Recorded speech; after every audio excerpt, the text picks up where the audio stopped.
Marilah kita mendaraskan doa Salam Maria satu kali, supaya kita bisa meresapkan renungan malam ini, dan supaya Roh Kudus membimbing Ibu Cynthia. Marilah kita berdoa. Salam Maria, penuh rahmat, Tuhan sertamu. Terpujilah engkau di antara wanita, dan terpujilah buah tubuhmu, Yesus. Santa Maria, Bunda Allah, doakanlah kami yang berdosa ini, sekarang dan waktu kami mati. Amin. Demi nama Nama Bapa Bapa dan Putra dan Roh Kudus. Amin. Amin. Untuk waktu dan tempat, dipersilahkan Ibu Cynthia. Terima kasih. Terima kasih Bu Linawati.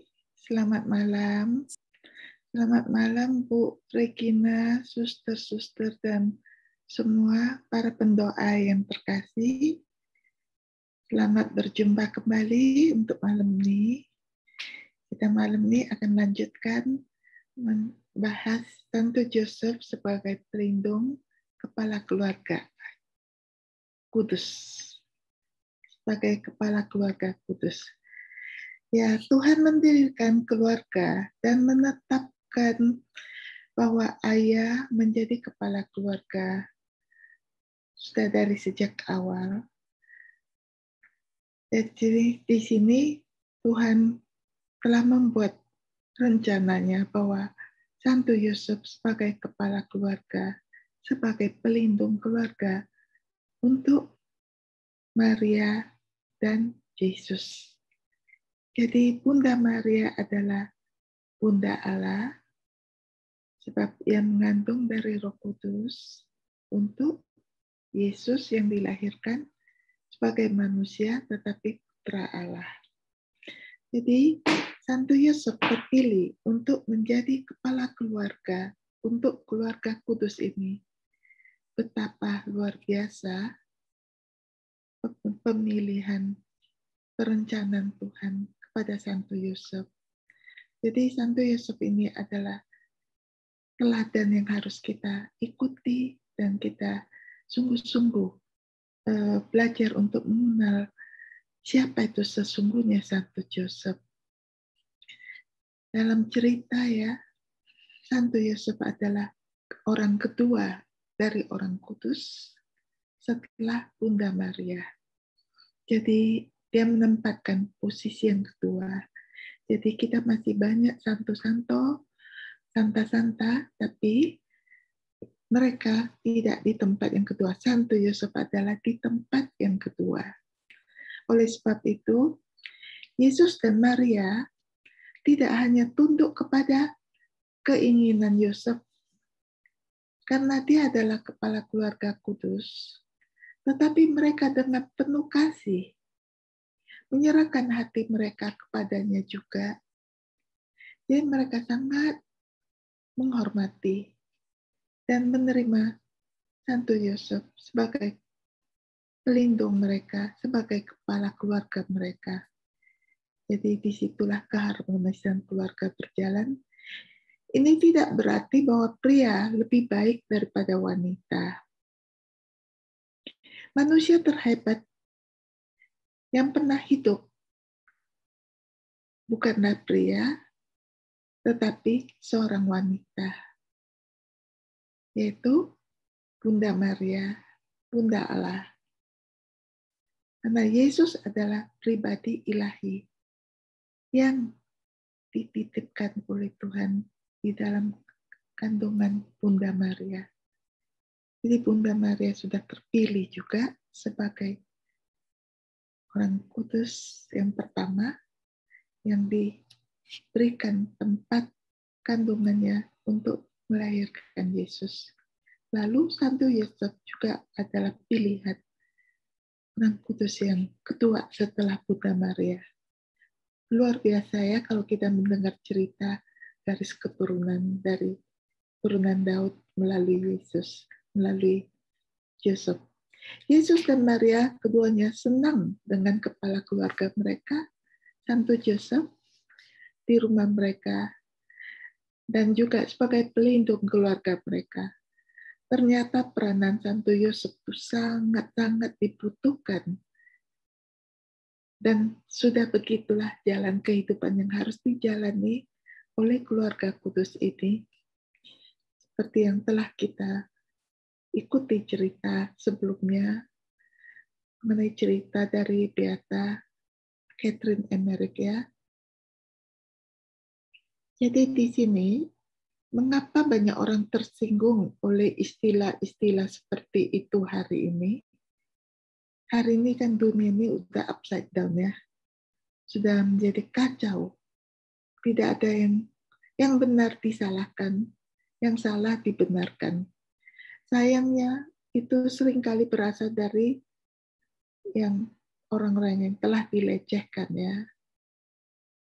Secara emosional, fisik, atau seksual ya, oleh seorang figur ayah. Jadi dunia ini banyak terjadi abuse yang tidak seharusnya terjadi ya. Pelecehan seperti itu menghancurkan hati Tuhan. Sangat menghancurkan. Karena terjadi itu semua adalah diakibatkan oleh, ingat kembali, temptation yang dikatakan sebenarnya temptation itu, pencobaan itu bukanlah dosa, tetapi begitu dilakukan maka ia menjadi dosa. Namun krisis dalam kedewasaan dapat diperbaiki jika manusia mau menerima dan meniru teladan hidup dari Santo Yosef. Nah, sekarang ini tahun Santo Yosef, kita harus memproklamirkan siapa itu sesungguhnya Santo Yosef. Sehingga banyak orang akan jatuh hati, mencintai Santo Yosef, dan mengikuti teladan hidupnya. Luar biasa Bapak Paus Fransiskus ya. Dia melalui bimbingan Roh Kudus menentukan tahun ini tahun yang penuh rahmat bagi kita semua, belajar mengenal, lebih dekat kepada Santo Yosef. Teladan kebapaannya menunjukkan bahwa kekuatan, otoritas, dan kepala keluarga dimaksudkan untuk melayani orang lain. Jadi kita belajar dari teladannya. Dalam diri Santo Yosef ya, sebagai kepala keluarga diberkati dengan teladan kepedulian kebapaan yang tidak tertandingi. Kalau kita renungkan kembali bagaimana ia membawa lari keluarga tersebut sampai ke Egypt, itu sungguh sangat mengena ke hati sekali. Jadi di sini suami dan ayah perlu meniru teladan kehidupan Santo Yosef. Keluarga di seluruh dunia akan mengalami revolusi kesucian jika suami-suami mau menerima kehidupan dari Santo Yosef. Maka perlu kita berdoa lebih banyak ya. Bagian-bagian penting dalam perjanjian baru tidak lagi dianggap menyinggung, tetapi memberi kehidupan. Menjadi bawahan satu sama lain karena menghormati Kristus. Istri harus tunduk kepada suaminya seperti kepada Tuhan. Karena suami adalah kepala istrinya. Sama seperti Kristus adalah kepala gereja. Dia sendirilah penyelamat utuh. Karena gereja berada di bawah Kristus, maka istri harus tunduk pada suami dalam segala hal. Para suami, cintailah istrimu, sama seperti Kristus mencintai gereja dan menyerahkan dirinya untuk keselamatan kita semua. Ini kalau para suami bisa mengerti keberadaan mereka di dalam keluarga, betapa indahnya setiap keluarga akan menemukan keluarga yang harmonis, dan menjadi keluarga kudus. Jadi, kalau suami mencintai istrinya seperti tubuhnya sendiri, dia yang mencintai istrinya, mencintai dirinya sendiri, karena tidak ada yang membenci tubuhnya sendiri, tetapi memelihara dan memeliharanya. Sama seperti Kristus terhadap gereja. Karena kita adalah anggota tubuhnya. Karena alasan inilah seorang laki-laki akan meninggalkan ayahnya dan ibunya dan bersatu dengan istrinya, dan keduanya akan menjadi satu daging. Itu adalah misteri yang luar biasa hebatnya, di mana tentang Kristus dan gereja. Jadi bagaimana dengan kita masing-masing? Kita harus mencintai suami, harus mencintai istrinya seperti dirinya sendiri, dan istri harus menghormati suaminya. Itu ada di surat Rasul Paulus untuk jemaat di Efesus bab 5 ayat 22 dan 33. Jadi di sini kita semua ya, jika kita setia pada doa,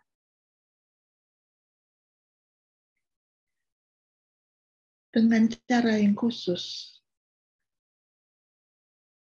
kepada Santo Joseph, maka keluarga-keluarga akan teratasi masalah-masalah yang kritis dalam kehidupan mereka. Jadi mereka yang setia pada doa harus dengan cara yang khusus menghargai devosi Santo Joseph kepada Santo Joseph ya. Dapatkah kita, yaitu Anda dan saya, kita sama-sama merenungkan kembali bagaimana penderitaan, pencobaan, dan kesengsaraan yang dialami Bunda Maria, yaitu Bunda Allah, saat merawat Yesus di masa kecilnya, tanpa pada saat yang sama berterima kasih kepada Santo Yosef atas layanan yang dia berikan kepada anak ilahi, anak Allah, dan yang terberkati Bunda Maria, yaitu Bunda Allah. Jadi kita sebagai wanita, sebagai istri, sebagai ibu, kita juga bisa ya merenungkan bagaimana penderitaan, bagaimana pencobaan ya, bagaimana kesengsaraan dalam hidup kita, dalam mengarungi hidup-hidup kita ini, dan bersama dengan suami yang kita cintai, dan bagaimana kita harus saling menghormati dan mengasihi, dan sungguh berterima kasih kepada pasangan yang diberikan oleh Tuhan kepada kita. Santa Teresa dari Avila mengatakan, Yesus, Maria, dan Yosef sangat mencintai keluarga. Mereka mencintai keluarga ya. 3 hati mereka sangat prihatin tentang apa yang terjadi dengan keluarga saat ini. Bayangkan hari ini bagaimana hati mereka bertiga melihat kejadian dunia yang kacau balau saat ini. Keluarga berantakan, manusia modern telah menjauhkan dirinya dari Tuhan dan berusaha untuk mendefinisikan kembali apa artinya menjadi sebuah keluarga. Memang sangat mengerikan kalau kita kembali melihat pertentangan dunia saat ini. Akibatnya, tingkat perceraian berada pada titik tertinggi sepanjang masa. Mayoritas pasangan menikah menggunakan kontrasepsi, aborsi legal, Abortion sekarang legal. Dan secara sosial dapat diterima jika anak-anak dibesarkan oleh dua ayah atau oleh dua ibu. Itu sangat tidak indah pemandangannya. Di sini saya melihat sendiri bagaimana seorang anak dibawa oleh dua orang yang sama jenis. Sangat sedih sekali. Membuat kebingungan kepada hidup psikologis dari si anak tersebut. Keluarga itu berdiri di tepi jurang yang besar ya. Berbagai program yang didukung oleh sumber daya yang sangat kuat saat ini tampaknya bertujuan untuk menghancurkan keluarga.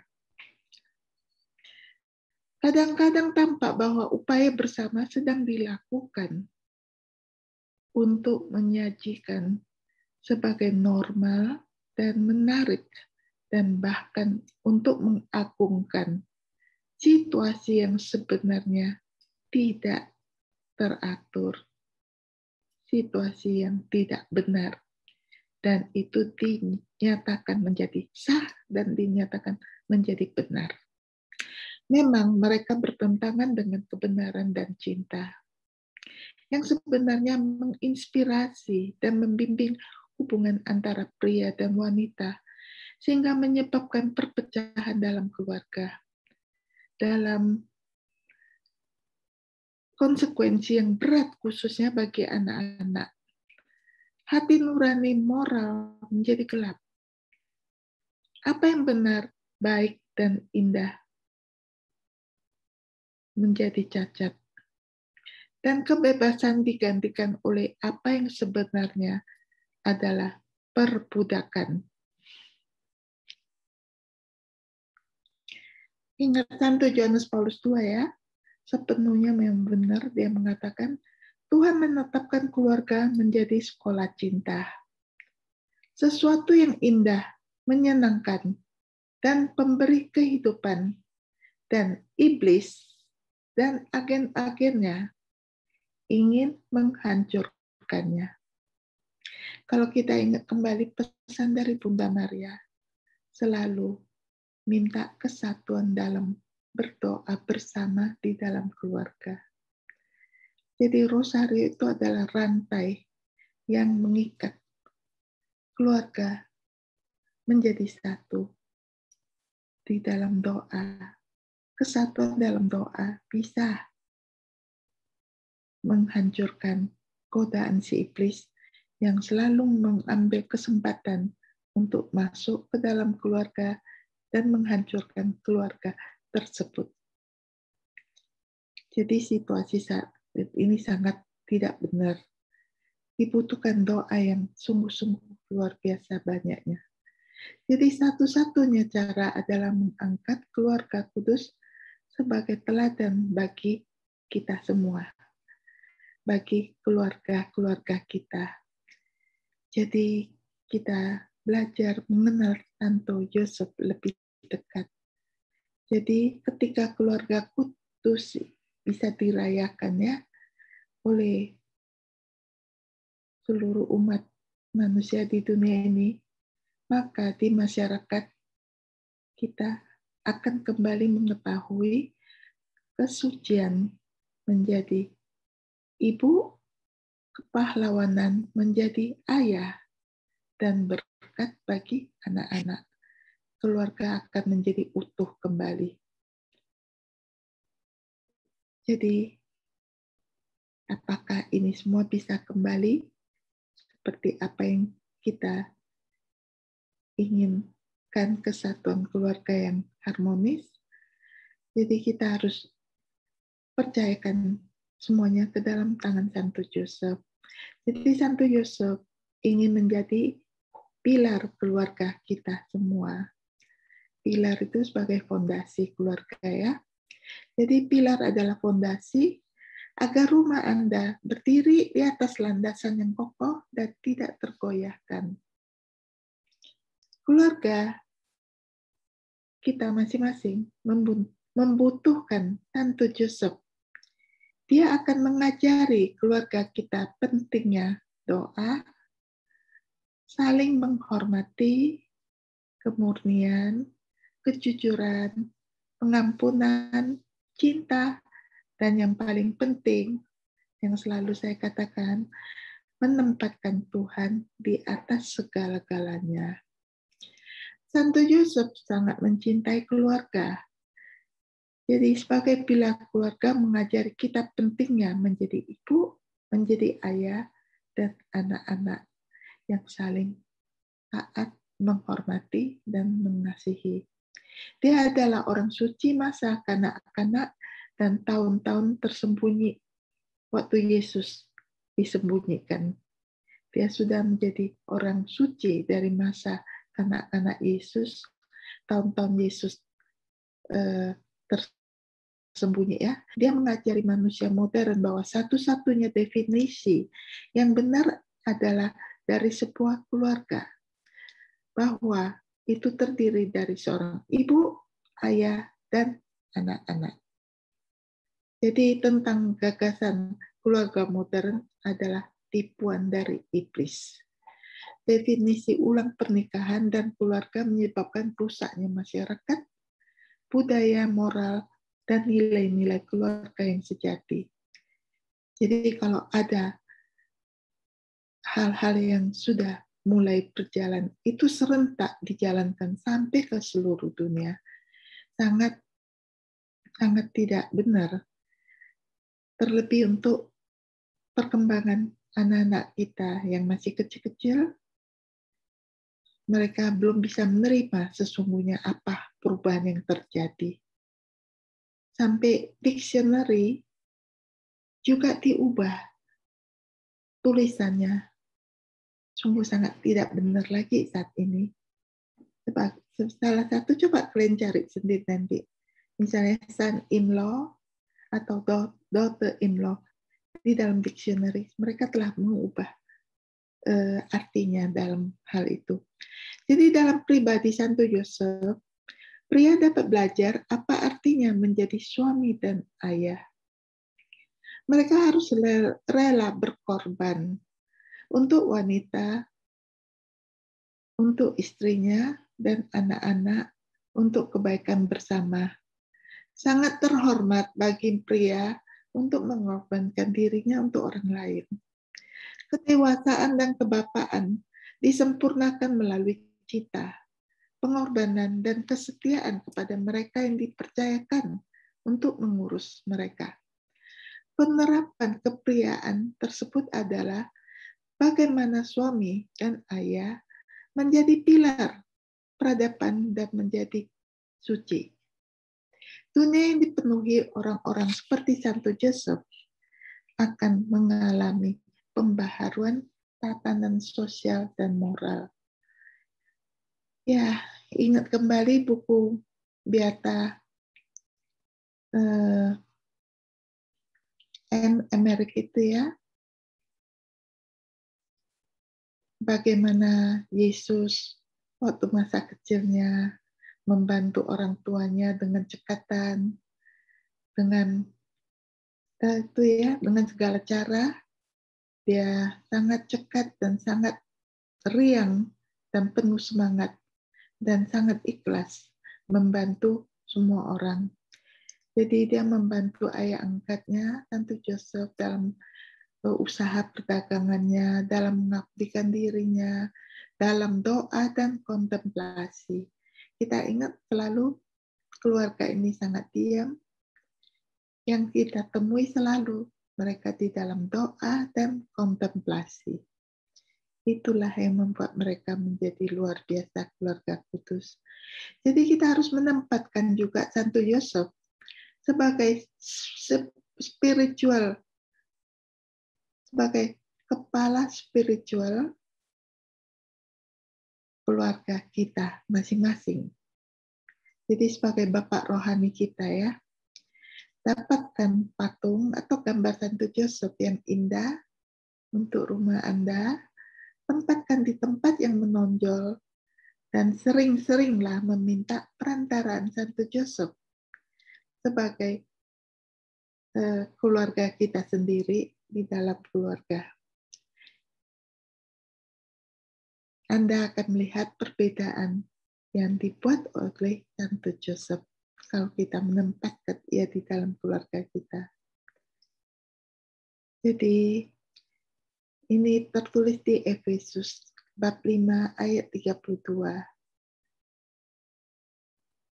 Saudara-saudariku yang terkasih, sakramen yang mempersatukan Anda satu sama lain, mempersatukan Anda di dalam Kristus. Itu mempersatukan Anda dengan Kristus. Misteri ini sangat dalam. Jadi dia datang kepada Anda dan hadir di tengah-tengah Anda dan tinggal di dalam jiwa Anda, dalam keluarga Anda, di rumah Anda.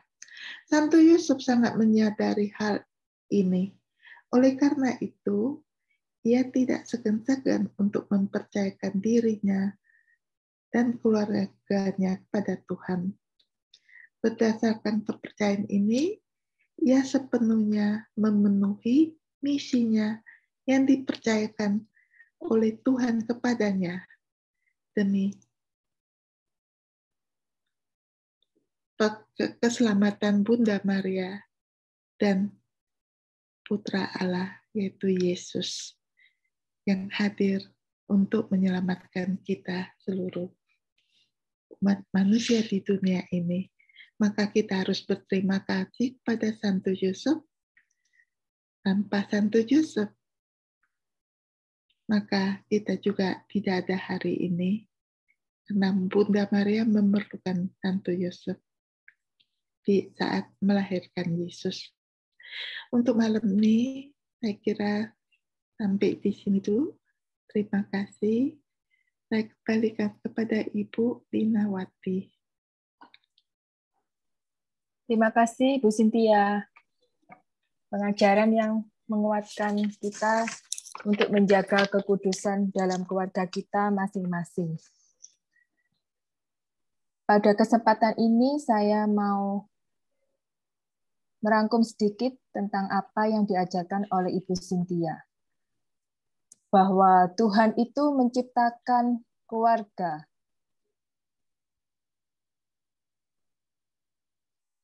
kita masing-masing dengan posisi ayah, ibu, dan anak-anak yang sudah ditetapkan sesuai dengan rencana Allah. Di mana Tuhan berpesan bahwa istri harus tunduk kepada suami sebagai kepala keluarga, dan suami juga harus mencintai istrinya seperti tubuhnya sendiri. Juga kita bisa meneladan Santo Yosef, di mana Santo Yosef adalah pilar dari keluarga itu sendiri, yang mengajarkan kemurnian, kejujuran, dan cinta kasih. Untuk itu, kita diajarkan beberapa cara untuk menjaga kekudusan keluarga kita, yaitu kita bisa setia berdoa dan berdevosi kepada Santo Yosef, karena Santo Yosef akan menguraikan masalah kritis yang ada di dalam keluarga kita. Kita juga bisa merenungkan penderitaan, pencobaan dalam keluarga bersama dengan suami, supaya kita bisa saling mengasihi. Yang ketiga, bersyukur atas pasangan yang diberikan oleh Tuhan. Kita juga bisa berdoa bersama-sama dalam keluarga, dengan rosario sebagai rantai persatuan dan cinta kasih dalam keluarga. Yang keempat, mengangkat keluarga kudus menjadi teladan keluarga kita. Buah-buah apa yang kita harapkan dengan berdevosi kepada Santo Yosef? Kita bisa menjaga kesucian menjadi seorang ibu, seorang lelaki bisa menjadi ayah, dan suami yang baik, setia, dan berkorban untuk keluarga. Yang ketiga, anak-anak yang taat pada orang tua dan saling mengasihi. Dan yang keempat, yang paling penting yaitu menempatkan Tuhan Yesus di atas segala-galanya di dalam keluarga kita masing-masing. Seperti itu renungan sedikit yang saya rangkum dari pengajaran Ibu Cynthia. Untuk kesempatan malam ini, saya mempersilahkan ada saudara-saudari yang mau memberikan kesaksian iman atau pertanyaan kepada Ibu Cynthia, dan atau pengalaman rohani dalam menghadapi keluarga modern saat ini. Dipersilahkan.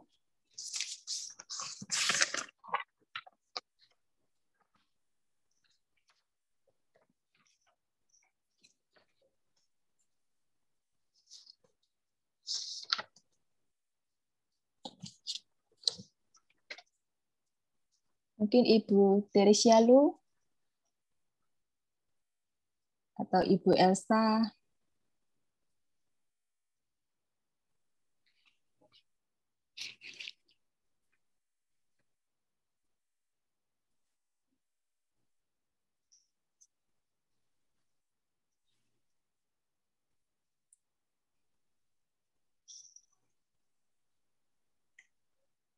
Apa halangan-halangan yang kita hadapi pada saat ini, mungkin pada saat pandemi?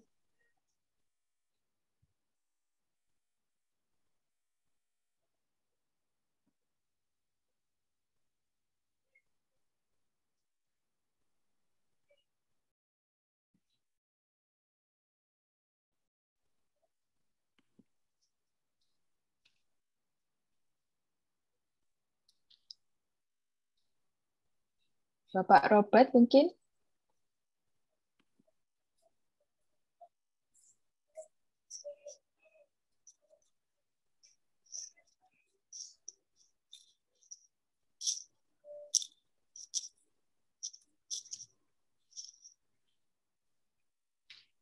Saya pas, Ibu.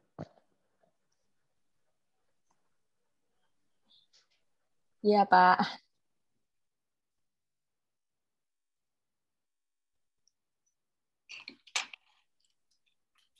Ibu Kerly atau Ibu Yuce?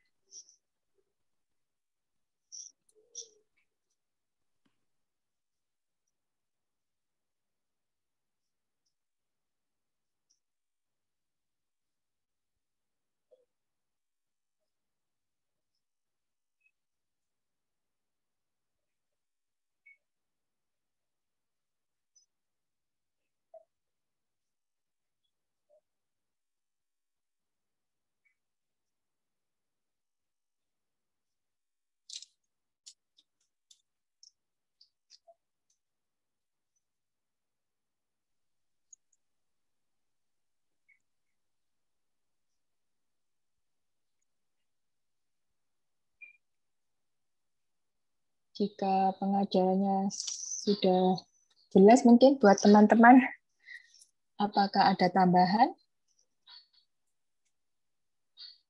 Selamat malam buat Ibu Cynthia dan semua teman-teman yang di dalam grup Love Praying Family ini. Saya namanya Yani Atikin. Sedikit untuk memberikan sharing aja. Berterima kasih sudah diikut sertakan di dalam kelompok doa ini. Dan sungguh mengingatkan kembali untuk perannya sebagai Santo Yusuf, sebagai bapak keluarga kita, keluarga Kudus Nazaret, dan sekaligus mengingatkan kita juga kepada orang tua kita sebagai bapak keluarga.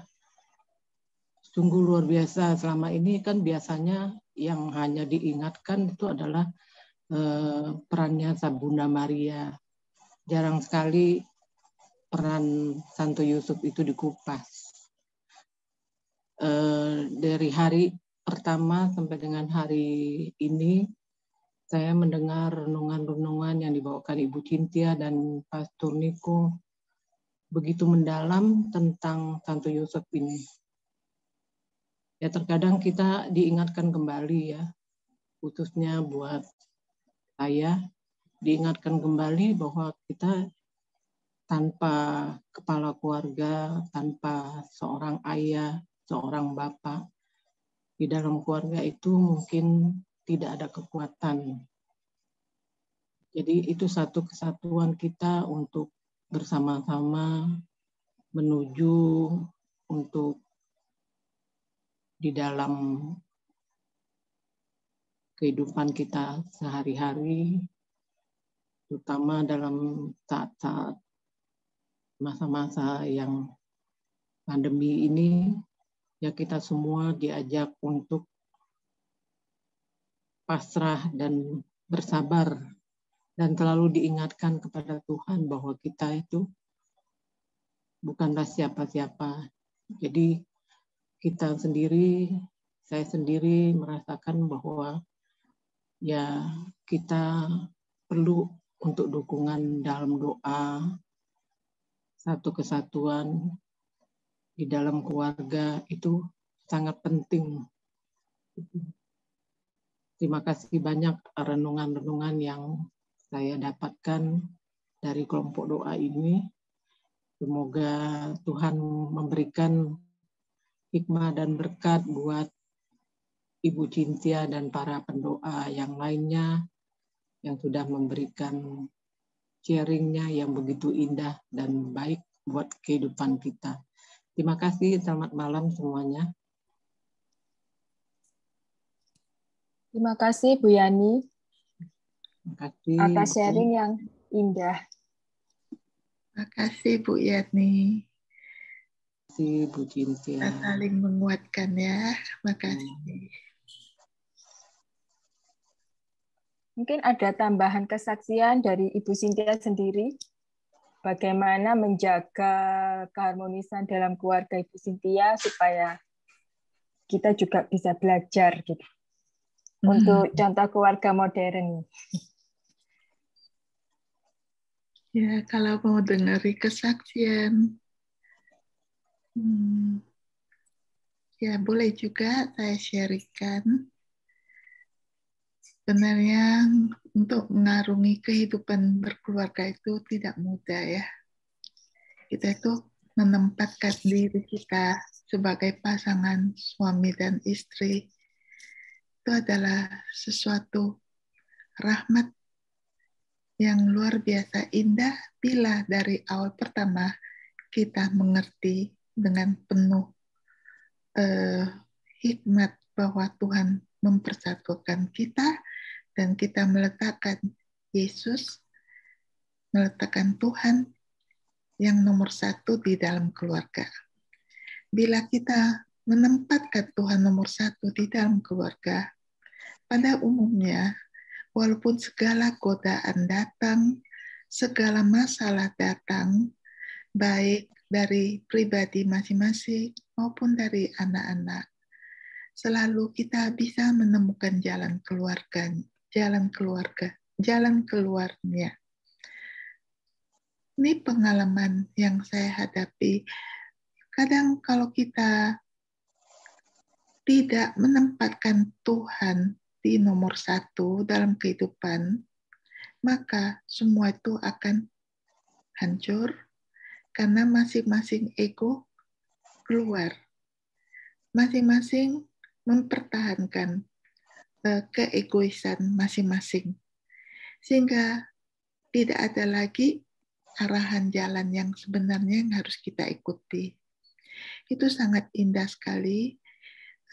Segala sesuatu masih bisa diperbaiki dan kita harus tetap di dalam keluarga memberi teladan di antara pasangan kita, juga kepada anak-anak dan kepada cucu-cucu kita.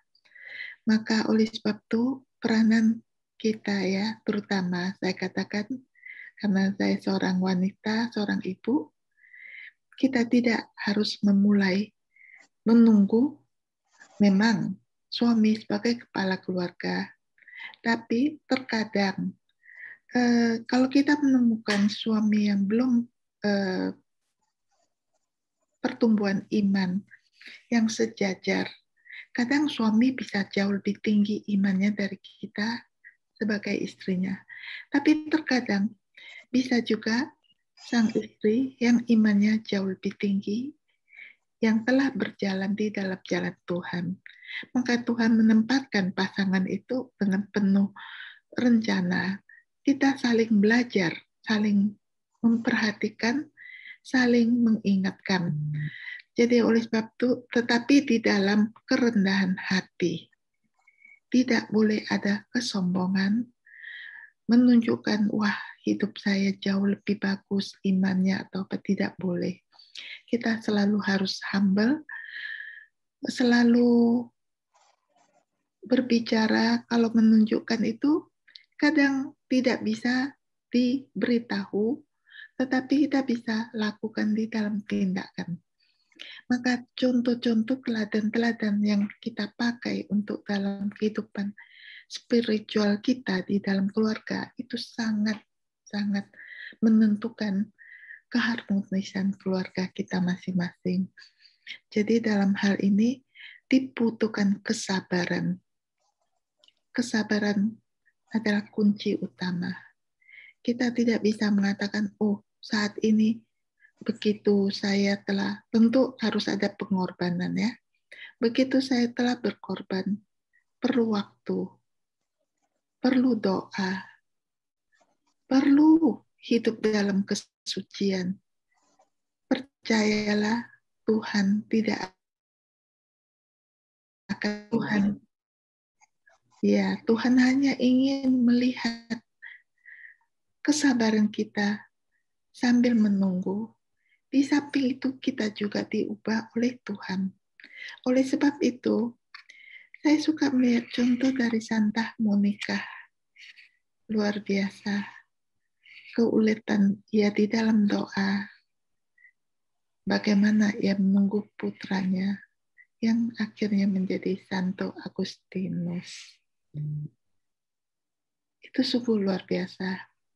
Jadi banyak kehidupan orang-orang kudus boleh menjadi teladan hidup dari kita, tergantung di mana kita suka melihat jalan hidup mereka. Jadi para orang kudus juga hidupnya tidak mudah, mereka juga melalui banyak perjuangan, tapi selalu ingat, kalau kita sudah memulai merintis jalan hidup kekudusan kita dengan Tuhan, itu perlu waktu, perlu keuletan, perlu komitmen, perlu kesabaran, dan perlu sungguh-sungguh setia di dalam hal berdoa. Tapi ingat, dalam hidup doa tidak selalu mulus. Sering kita mengalami kejatuhan, sering kita mengalami kekeringan, tetapi satu-satunya adalah tidak boleh lengah. Sekalipun hati rasanya tidak bisa berdoa, tapi doa rosario tetap harus ada. Dan doa koronka tetap harus ada. Itu dua telah menolong kita begitu banyak dalam membawa kita kembali ke jalan Tuhan. Dan keheningan itu sangat dibutuhkan, sebab dari kesibukan, dari stres dalam kehidupan, banyak hal-hal yang membuat kita menjadi susah di dalam berdoa. Tapi Tuhan sangat ingin kita bisa hidup dalam keheningan. Berikanlah waktu hening bagi Tuhan, walaupun tidak bisa berdoa. Duduk berdiam diri saja, menyerahkan hati, pikiran, segala-galanya ke dalam tangan Tuhan, hanya berdiam diri, merasakan kedamaian, kesejukan di dalam hati Tuhan. Kita bisa mendapatkannya itu, dan itu harus dilatih. Jadi dengan adanya kedamaian, ketenangan, dalam hati kita di dalam keluarga, otomatis kita akan memberikan kembali apa yang kita terima dan kita bisa share kembali di dalam keluarga. Jadi ketenangan dalam hidup sangat dibutuhkan di dalam keluarga. Kalau pasangan hidup melihat keluarga, melihat kita sendiri hidup dalam ketenangan, dalam memberi contoh yang baik, mereka otomatis ingin juga diubah. Dan mereka juga akan dijamah Tuhan dalam caranya Tuhan tersendiri. Jadi kita nggak usah sibuk-sibuk, Tuhan ubahlah suamiku, atau Tuhan ubahlah istriku. Itu doa yang sia-sia. Sungguh saya katakan sia-sia. Kenapa? Karena saya sendiri telah mengalaminya. Tidak akan diubah Tuhan. Hanya hati kita yang disiapkan Tuhan. Bagaimana kita bisa menerima kekurangan, segala keburukan, segala tingkah laku yang aneh-aneh dari pasangan hidup kita. Itu aja yang Tuhan mau, kita bisa menerima mereka dalam apa adanya mereka. Bukan apa maunya kita. Oleh sebab itu, kalau kita bisa disiapkan hati kita oleh Tuhan untuk menerima apa adanya mereka tanpa merubah sikap buruk mereka, kita terima saja, sebab Tuhan yang akan mengubah mereka. Percaya, sebab itu telah terjadi pada diri saya. Saat saya berdoa sampai capek, tidak akan terjadi hal tersebut. Tapi waktu saya menyadari doa saya itu salah, sejak hari itu saya minta Tuhan, ubahlah saya. Bagaimana saya bisa menerima sikap yang tidak benar dalam segala sesuatu di mata kita. Tentu kita inginnya begitu, tapi belum tentu itu sesuai dengan keinginan Tuhan. Tuhan hanya minta kita mencintai sesama kita apa adanya mereka, bukan seperti apa yang kita inginkan, baru kita bisa mencintai mereka. Jadi dalam hal itu bukan hanya terhadap pasangan hidup, juga terhadap anak-anak, terhadap orang tua, terhadap mertua, terhadap saudara-saudara kita yang lain-lain, terhadap teman-teman kita.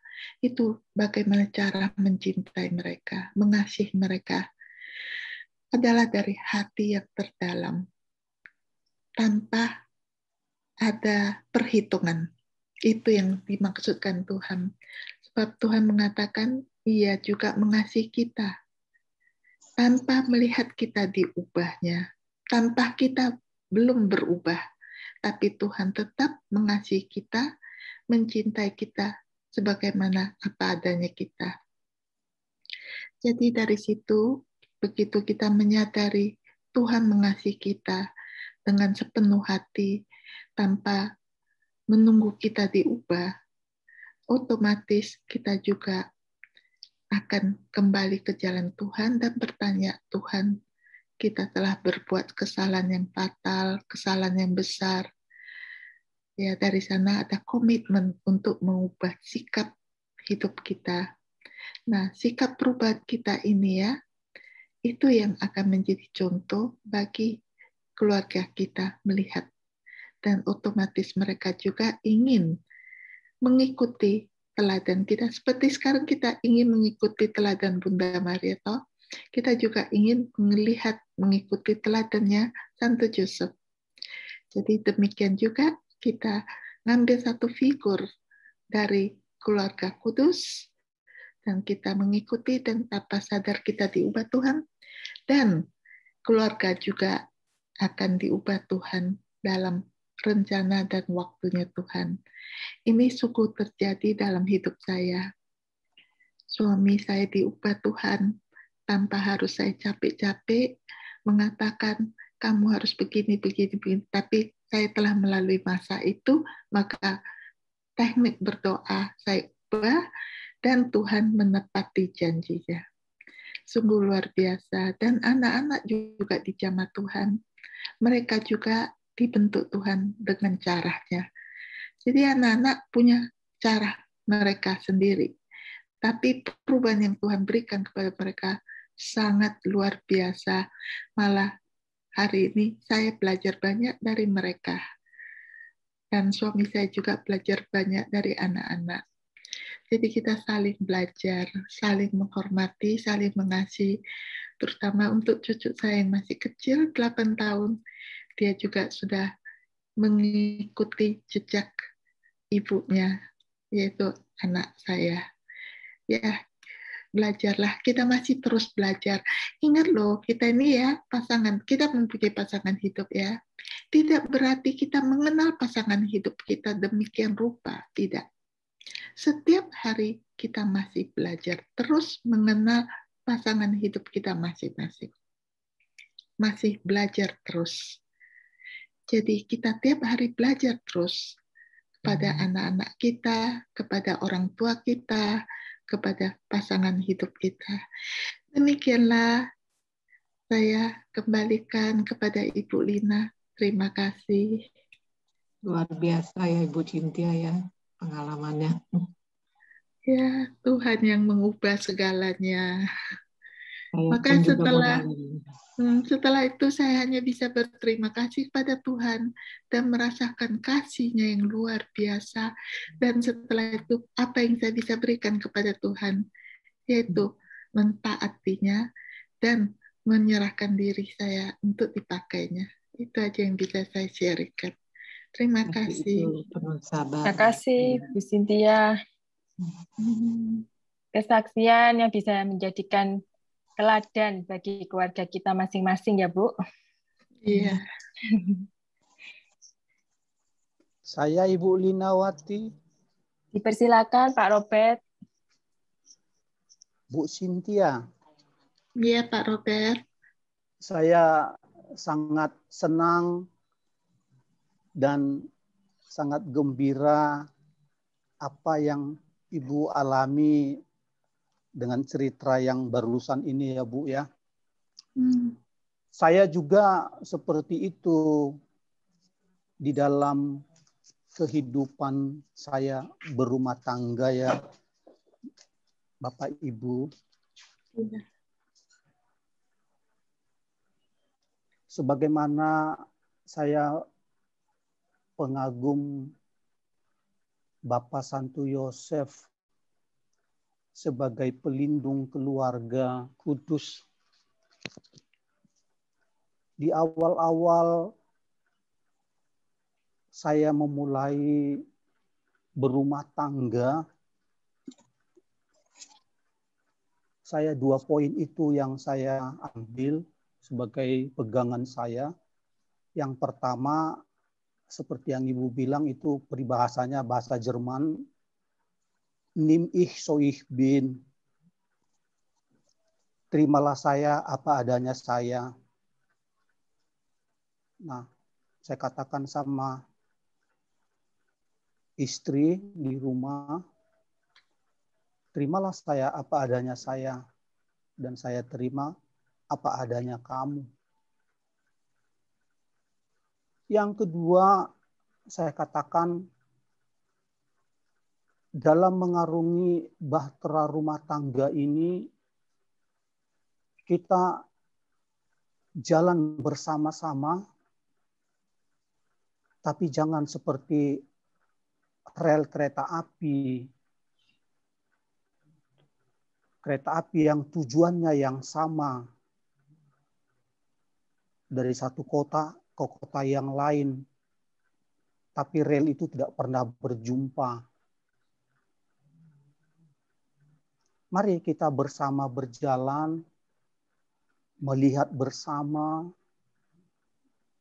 mengalami bersama, merasakan bersama, sehingga kita bisa mengambil poin bersama. Kalau hanya saya sendiri yang berjalan, saya sampaikan ke kamu, ke keluarga, saya ceritakan, barangkali dengan 1000 kata, dengan 1000 kalimat pun kita ibu anak-anak dan anak-anak semua belum tentu bisa merasakan apa yang saya rasakan. Bila kita pergi ke gereja, mendengar homili, apa yang saya rasakan, apa yang saya ambil hikmahnya, ingin saya sampaikan kepada kamu, istri saya dan anak saya, belum tentu sama hikmah yang dapat diambil. Karena itu, mari kita bersama-sama supaya kita punya pengalaman, punya hikmah dan kebijaksanaan yang sama. Dalam proses perjalanan seperti itu, Bapak Ibu, yang kami alami, sehingga dalam kebersamaan sekarang, setelah saya mengarungi mahliga rumah tangga 27 tahun ya Bapak Ibu. Kadang saya setelah kejadian, saya bisa mengambil hikmah. Wah, dengan kebersamaan kami selama ini, tidak saya katakan kepada istri sudah tahu apa yang akan diambil kebijakan. Bahkan yang lebih serunya lagi, bangun tidur kita, saya ceritakan cerita seperti ini, kebijakan, dia mengatakan, saya juga akan mengatakan seperti itu tadinya ke kamu, tapi kamu duluan mengatakan. Kok bisa sama ya cara berpikir kita ya, yang harus kita ambil untuk kasus itu. Nah, saya mengambil hikmah jadinya, wah, itulah kebersamaan yang sudah kami jalani selama ini. Kami jadi sudah punya rasa kebersamaan, sudah kesamaan pandangan, sehingga tidak perlu lagi memaksakan kehendak, menjabarkan segala sesuatu dengan sedikit intonasi tinggi supaya dianya mau mengerti. Tidak perlu lagi, sudah langsung sama kami punya keinginan apa yang akan kami perbuat dengan suatu situasi. Itu yang saya alami seperti yang Ibu alami. Demikian sharing saya, Ibu Cynthia. Terima kasih Pak Robert. Terima kasih Pak Robert, sungguh bagus sekali. Ya. Kesatuan itu akhirnya kita seperti bisa telepati loh Pak Robert.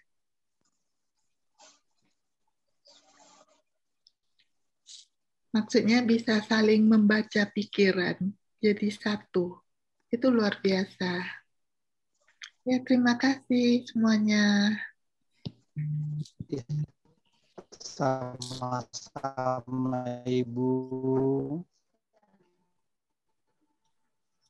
Karena waktu sudah malam, kita akhiri pertemuan novena pada malam hari ini. Kami mohon Suster Vincent untuk menutup doa pada malam hari ini.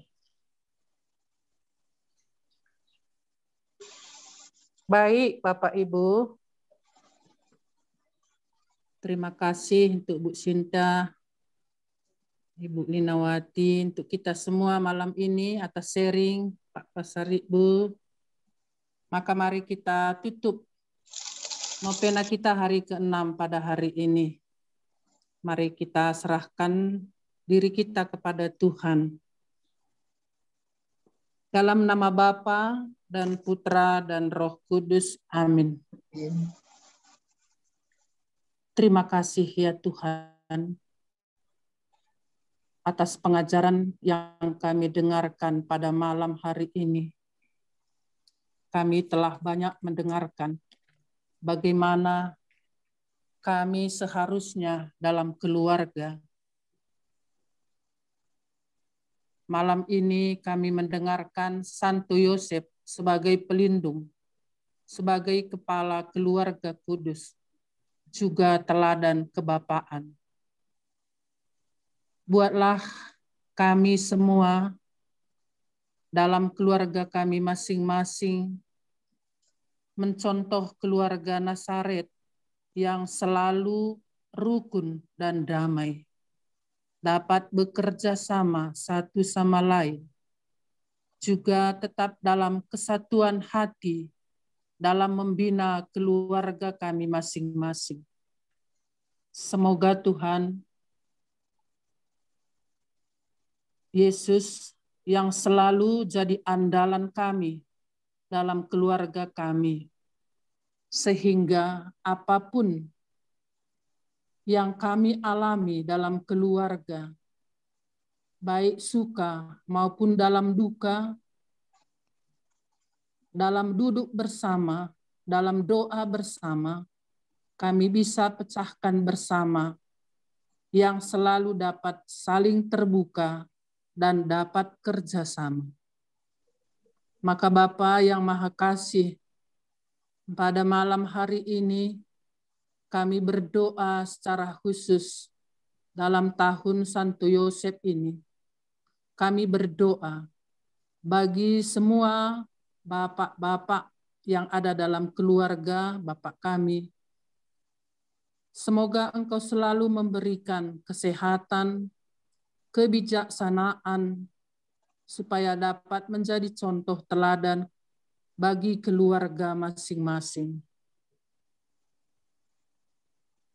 Bapa yang Maha Baik, berilah selalu kesabaran kepada kami masing-masing, sehingga kami selalu dapat bekerja sama satu dengan yang lain, dapat mengubah hati kami masing-masing, dan bukan kami mengubah hati orang lain, mengubah hati teman hidup kami, tetapi kami mengubah hati kami melihat saudara-saudari kami, melihat suami dan anak-anak.